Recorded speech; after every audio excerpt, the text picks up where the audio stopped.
What's up, Ragin Nation? How y'all doing? This is Alex here, you watching the Ragin Ronin review. So you guys know that I'm doing this top 10 list thing, right? This is where you send in your request for a top 10 list. It doesn't matter what kind of subject or topic, and I do it for you in a video. And this list that I'm about to do is a bit of a personal thing to me because I want to show you guys that I'm a very versatile movie buff. I'm not just a guy who likes action, adventure, science fiction, and fantasy. I like all types of movies, except for maybe not some horror movies or movies from the horror genre because I just can't handle them. But this is a genre that might not be suggested by you guys. Well, it's the romantic comedies genre, chick flicks, right? And I love romantic comedies because essentially they're still comedies, but they have romantic situations in them, right? Girl likes boy, boy likes girl, hilarity ensues. It's funny, right? The genre that I won't really get into or like is romance dramas, like full-on romance movies. I don't like them at all. I will not watch a romance drama movie because it's too sappy. I mean, you know, a lot of people love The Notebook, but I absolutely did not like it at all. I thought it's totally overrated. A lot of people were suggesting to me that I should watch it. No, they didn't suggest it to me. They suggested it to this girl that I liked. Okay, this girl who said that, you know, we should watch it because someone who was chasing her liked The Notebook and suggested that she watch it. So she watched it with me, and then we watched it, and then we both agreed that what the hell's up with this movie? It's just, you know, why does everybody think it's so great? I mean, maybe we had some high expectations, but I did not like it at all. But The Notebook apparently is supposed to be the definitive romance drama. But anyways, not into it. But you're probably thinking, well, what about Titanic? That's probably the ultimate or definitive romantic movie, right? But you gotta understand something. Titanic is a disaster movie. It's just got a romantic theme in it, a romantic story in it. But just because you know, a girl and a guy love each other in this movie doesn't mean that it's like a full-on romance movie. It's a disaster movie. It's about how two people are trying to survive this disaster. Anyways, I'm going off topic. I don't want to talk any more about romance dramas. Let's talk about top 10 romantic comedies from Alex Yu, from the Ragin Nation. And number 10 would be As Good As It Gets, directed by James L. Brooks. He's the creator and producer of The Simpsons. And this movie is great because of the characters. They're such well-written characters, and the characters are Jack Nicholson and Helen Hunt, and they do such a great job in this movie, and that's why they got Oscars for their performances. Number 9 would be Something's Gotta Give, also starring Jack Nicholson. He's a character, like an older character, who likes like younger women. That's his thing in this movie. And, you know, this is something that, you know, a lot of older guys can totally relate to. But, you know, then bring in other characters like Diane Keaton and Keanu Reeves, and then it's just hilarious after that. Keanu Reeves does such a great job in this movie. He's very subtle. He's a very subtle character, and he's charming, but he really needs to be there. He's a necessary character for this movie to work, and I love this movie just because of that. It's all about the chemistry. So that's number 9. Oh yeah, by the way, this movie is actually directed by Nancy Meyers. Nancy Meyers, remember that name because she's going to be mentioned again. Number 8 would be What Women Want, also directed by Nancy Meyers. Mel Gibson rules the world in this movie because they also mention it in the movie. If you know what women want, you will rule the world. You will just rule the entire galaxy, the universe, okay? Because females and women, well, they're the same thing, but females are mysterious creatures, okay? Nobody will ever get them, like, especially men will not ever understand females, and that's what this movie's about. He can read minds. Something magically happens to him, and he can read minds of all women, and because of that, he uses it to his advantage, and it's hilarious, okay? Directed by Nancy Meyers. Number 7 would be Sleepless in Seattle, directed by Nora Ephron, and this movie was in the 90s, and Tom Hanks and Meg Ryan, you know, they're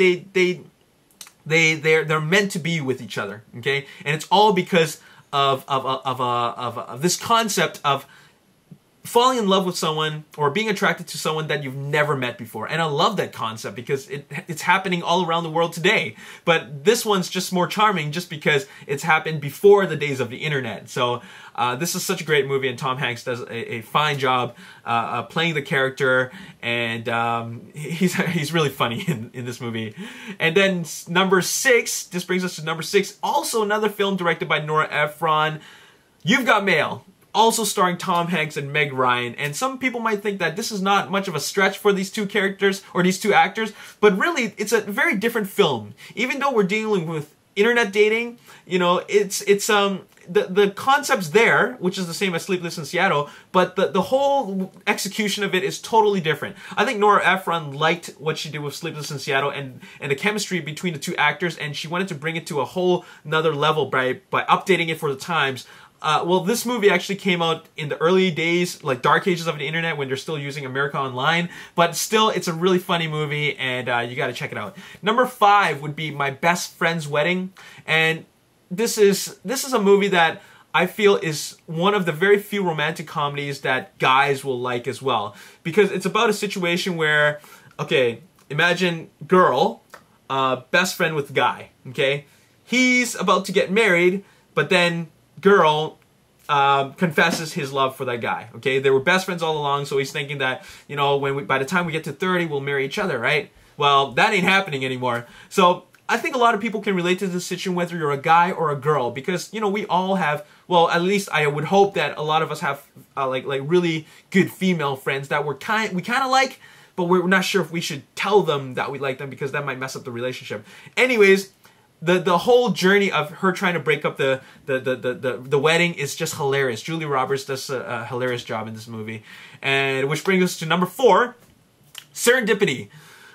This is a great film. This is a great film. A lot of people might disagree with me, but I love the whole over-the-topness about Serendipity, because the story is completely over-the-top. It's not very realistic, but it deals with fate, okay? It deals with the title, Serendipity.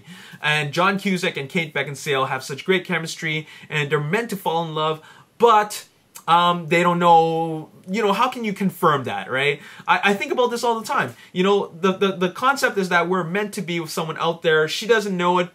I don't know who she is, but fate is supposed to drive us together, and it's supposed to happen, okay? This is something that a lot of people, especially females, think about all the time, right? And you kind of want to root for them to be together, so it's great. Number 3 would be Jerry Maguire. Jerry Maguire is, man, such an inspirational film. And, you know, it's great because of Tom Cruise. Tom Cruise, man, it's all his acting, his performance, the character he plays, and he puts his heart and soul into it. And I love the character, the title character, and the whole story of what this whole movie is about. It's so much more than just like being a sports movie. It's about two people trying to make it work with the little resources that they have. And it's such an inspirational film. Number 2 is The Holiday, also directed by Nancy Meyers, who directed What Women Want and Something's Gotta Give. This is a great movie just because not only do we have an all-star cast with Kate Winslet and Cameron Diaz and Jack Black and Jude Law, but I love the chemistry between every single one of these characters. They switch houses, you know, and from other parts of the world. They're two females from other parts of the world, and they switch houses, and then they find romances, unexpected romances, and it's so great because it deals with some very real situations. Like, there's a lot of awkward romantic situations, but also Jack Black is so charming, and he's so subtle in the movie, and, like, you know, he doesn't, like, really say that he likes her, but you know there's something going on. And then deals with long-distance relationships, which is something that a lot of people can relate to, and it's very realistic. And then it deals with, like unspoken kind of romance, like, you know, maybe two people get it on and then they don't, you know, are they dating, are they friends, or are they even supposed to see each other, or what's gonna happen, you know? Dealing with those types of things. This is something that people have, you know, couples have been through before, and it is very real, and it's just very funny, okay?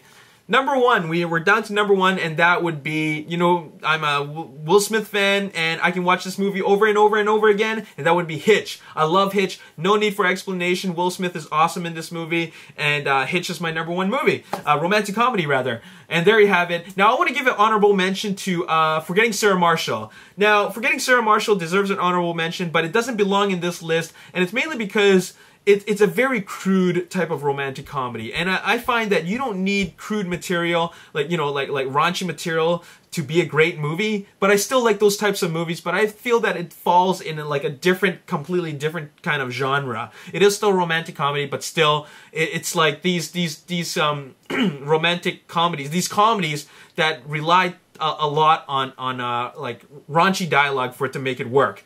But I still love that movie. It's a really funny movie, and I just got to mention it. Now, there's two movies that I want to mention that I haven't seen. A lot of people say these are great movies. That would be Silver Linings Playbook and also Love Actually. I haven't seen any of these movies, but I want to watch them. I heard they're great romantic comedies, and I have to check them out. Okay, that's all I gotta say. This movie's going for a little bit too long. I mean, this video has been going on for a little bit too long, and I'm just gonna wrap it up and just say that if you enjoyed this video, hit that like button, subscribe to the YouTube channel, like me on Facebook, The Ragin Nation, also follow me on Twitter at Ragin Nation. If you want to tell me about your best romantic comedies, let me know in the comment section below. My name is Alex, and I'll see you next time. Peace. Because it's a movie, once again, about robots and artificial intelligence, but there's this really human connection between these two characters, a robot character